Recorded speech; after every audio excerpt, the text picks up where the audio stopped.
Bismillahirrahmanirrahim. I am Muhammad Anwar Hussain, Assistant English Teacher, MDB Model High School, Pakundia Kisharganj.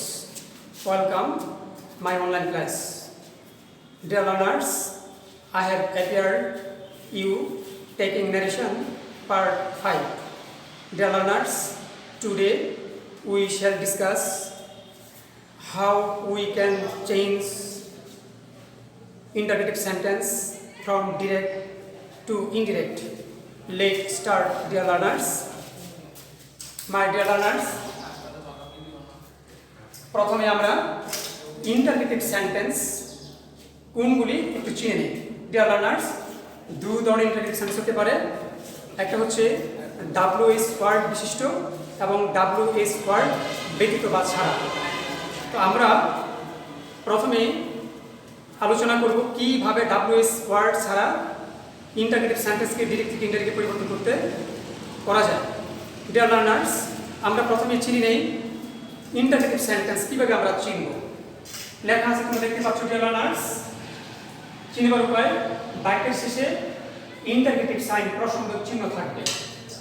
যদি কোনো সেন্টেন্সে reported স্পিচের শেষে interrogative sign থাকে, প্রশ্নবোধক চিহ্ন থাকে, তখন আমরা বুঝবো এটা ইন্টারগেটিভ সেন্টেন্স। আর যখন কোনো ইন্টারগেটিভ সেন্টেন্স পাবো এবং যার মধ্যে কোনো WH ওয়ার্ড থাকবে না, সেই ধরনের ইন্টারগেটিভ সেন্টেন্সকে আমরা এরকমভাবে ইনডিরেক্ট করব। তোমরা দেখতে পাচ্ছ WH ওয়ার্ড ছাড়া যে ইন্টারগেটিভ সেন্টেন্স তার স্ট্রাকচার, ইনডিরেক্টের স্ট্রাকচার। প্রথমে আমরা রিপোর্টিং ভার্বের সাবজেক্ট প্লাস সেডের পরিবর্তে আস্কড, রিপোর্টিং ভার্বের অবজেক্ট যদি থাকে, প্লাস ইফ প্লাস রিপোর্ট স্পিচের subject plus verb plus extension. Dear learners, এখানে একটি নোট তোমরা দেখতে পাচ্ছ। আমি নোটটা পড়তেছি। যদি কমার ভিতরে প্রথমে ডু ডাজ থাকে তবে পরিবর্তিত সাবজেক্টের পর B2 লিখতে হবে। ডিয়ার লার্নার্স, যদি আমরা কোনো ইন্টারগেটিভ সেন্টেন্সে কমার ভিতরে প্রথমেই ডু ডাজ পাই, তাহলে আমরা পরিবর্তিত সাবজেক্ট, সেই সাবজেক্টের পরে B2 লিখব। এক্ষেত্রে ডু ডাজ উঠে যাবে। আর যদি ডিড থাকে তাহলে আমরা হ্যাড প্লাস B3, অর্থাৎ যদি কমার ভিতরে অর্থাৎ রিপোর্টেড স্পিচে প্রথমে ডিড থাকে তাহলে আমরা পরিবর্তিত সাবজেক্টের পরে হেড এবং ভার্বের পাস্ট পারফেক্ট ফর্ম লিখব। এক্ষেত্রে ডিড উঠে যাবে। তাহলে আমরা চলো উদাহরণের মাধ্যমে আরো জিনিসটা পরিষ্কার করে নিই। প্রিয় শিক্ষার্থীবৃন্দ, এখানে আছে Mamun said to me, do you help me? Which kind of sentence is it, dear learners? Must it is an interrogative sentence, because the end of the sentence there is a interrogative sign. Dear learners, তাহলে চলো আমরা এটিকে ইনডিরেক্টে পরিবর্তন করি। প্রথমে আমাদের আছে reporting ভার্বের সাবজেক্ট। তাহলে এখানে রিপোর্টিং ভার্বের সাবজেক্টকে মামুন, সেটি পরিবর্তে কি লিখতে হবে? আস্কড লিখতে হবে। রিপোর্টিং ভার্বের অবজেক্ট যদি থাকে, তোমরা দেখতে পাচ্ছ এখানে সেডের পরে একটা অবজেক্ট আছে মি। ডিয়ার লার্নার্স, আরেকটা জিনিস তোমরা লক্ষ্য করে থাকবে যে যখন আমরা আস্কড লিখব তখন সেডের পরে যে টু থাকবে সেই টুটাকে আমরা লিখব না, তাহলে আমরা মি লিখি। তারপরে কি আছে শিক্ষার্থী বন্ধুরা? ইফ, অর্থাৎ এই ইনভার্টেড কমাকে উঠিয়ে দিয়ে আমরা এখানে কি লিখব? ইফ লিখব। তারপর আমি তোমাদেরকে যেভাবে বলেছিলাম, যদি কমার ভিতরে ডু ডাজ থাকে তাহলে পরিবর্তিত সাবজেক্টের পরে B2 লিখব এবং ডু ডাজ উঠিয়ে দিব। এখন আমরা আসো দেখি কি পার্সন এখানে আছে। তোমরা দেখতে পাচ্ছ এখানে ইউ আছে। ইউটা কোন পার্সন? অবশ্যই সেকেন্ড পার্সন। তাহলে পরিবর্তন হবে কার সাথে? অবজেক্টের সাথে। তাহলে ইউকে আমরা কি করব? মির সাথে পরিবর্তন করব। তাহলে কি হবে? ইউটা আছে সাবজেক্ট ফর্মে, অতএব মিয়ের সাবজেক্ট ফর্ম হবে আই। এখন কি করতে হবে? ভার্ব লিখতে হবে। এখানে যেহেতু ডু আছে আমরা এখানে ভার্ব আছে হেল্প, মূল ভার্ব, তাহলে হেল্প ভার্বের কোন ফর্ম লিখব? B2 লিখব, অর্থাৎ পাস্ট ফর্ম লিখব।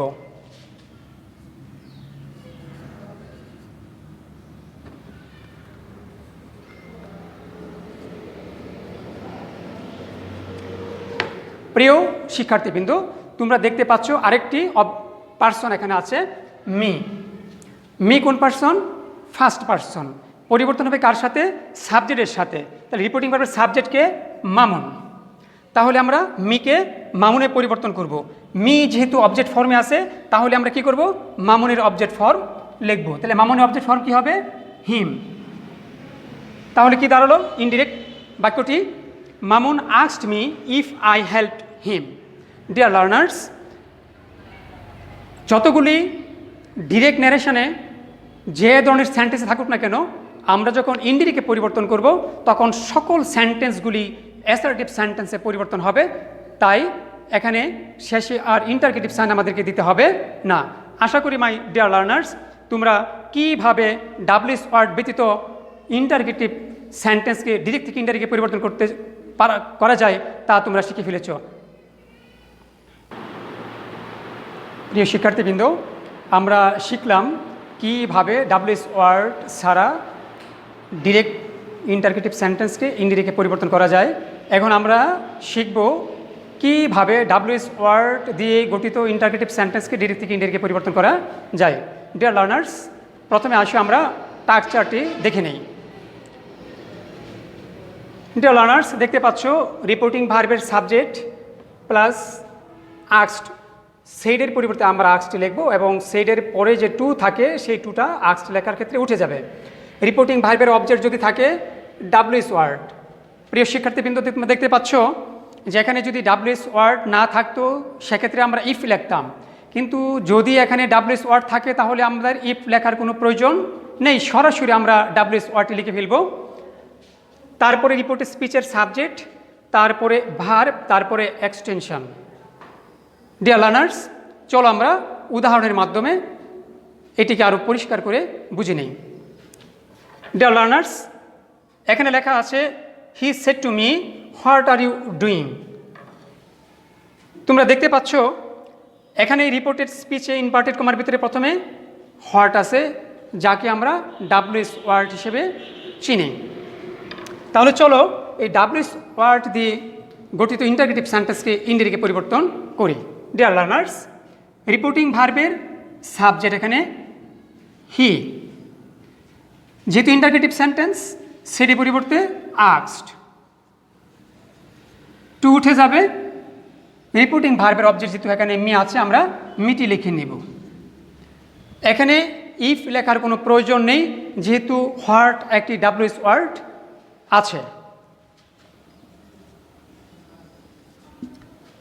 এখন পার্সন পরিবর্তন। ডিয়ার লার্নার্স, তোমরা দেখতে পাচ্ছ কমার ভিতরে রিপোর্টেড স্পিচে ইউ একটি পার্সন আছে। ইউ কোন পার্সন? অবশ্যই সেকেন্ড পার্সন। পরিবর্তন কার সাথে হবে? রিপোর্টিং ভার্বের অবজেক্টের সাথে। রিপোর্টিং ভার্বের অবজেক্ট কি আছে? মি। তার মানে আমরা ওই যে সেকেন্ড পার্সন ইউকে মিতে পরিবর্তন করব। তাহলে মিতে পরিবর্তন করলে কি হবে? ইউটা আছে কোন ফর্মে? নমিনেটিভ কেস, অর্থাৎ সাবজেক্ট ফর্মে। অতএব আমরা মেয়ের সাবজেক্ট ফর্ম লিখব আই।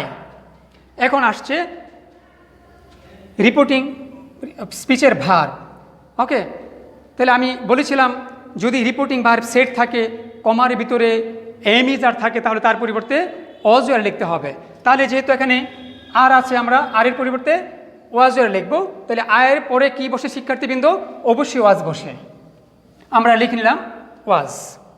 তারপরে এক্সটেনশন কি আছে? ডুইং।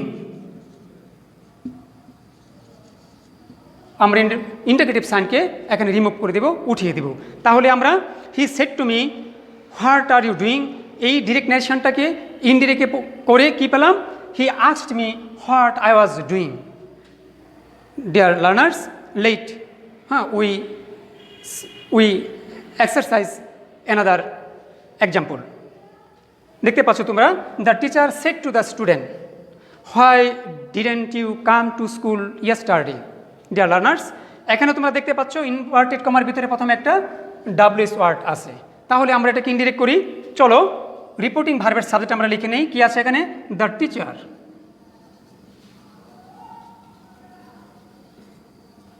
যেহেতু ইন্টারগেটিভ সেন্টেন্স, সেটির পরিবর্তে আমরা কি লিখব? আস্কড। টুটাকে আমরা কি করব? উঠিয়ে দিব। এখানে রিপোর্টিং ভার্বের অবজেক্ট কি আছে? The student.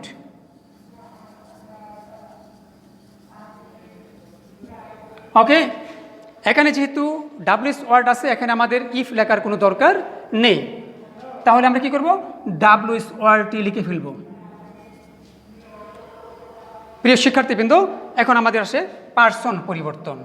ইউ আরেকটা সেকেন্ড পার্সন। তাহলে আমরা ওই ইউকে কার সাথে পরিবর্তন করব?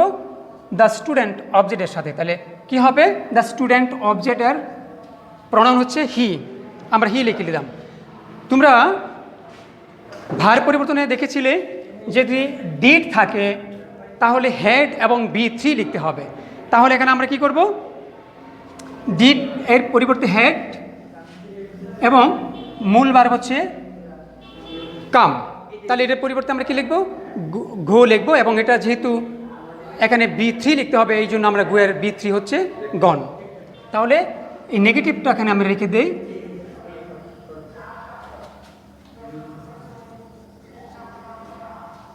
টু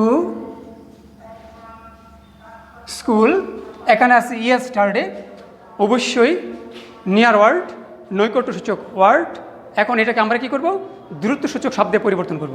তাহলে তোমরা অবশ্যই জানো যদি কমার ভিতরে ইয়েস্টারডে থাকে তাহলে তার পরিবর্তে ইনডিরেক্টে দ্য প্রিভিয়াস ডে লিখতে হয়।